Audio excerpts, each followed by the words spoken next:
Ah, akwai bakin magana. Me yasa ne? Dan kana huci ne. Fatan da lafiya me faru?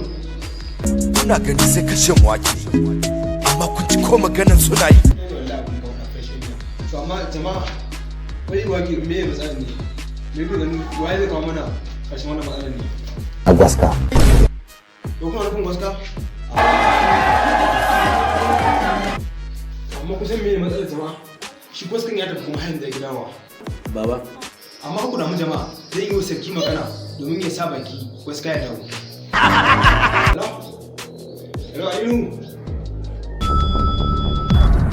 Assalamu alaikum. Dama mutane ne suka ce wai in kira ka roƙi a karama a gurinka a sa baki gaska ya dawo. To sai me? Na ji daɗi na ji nishaɗi. Yawwa to dan Allah ya kamata gaska ya dawo. Ni gaska.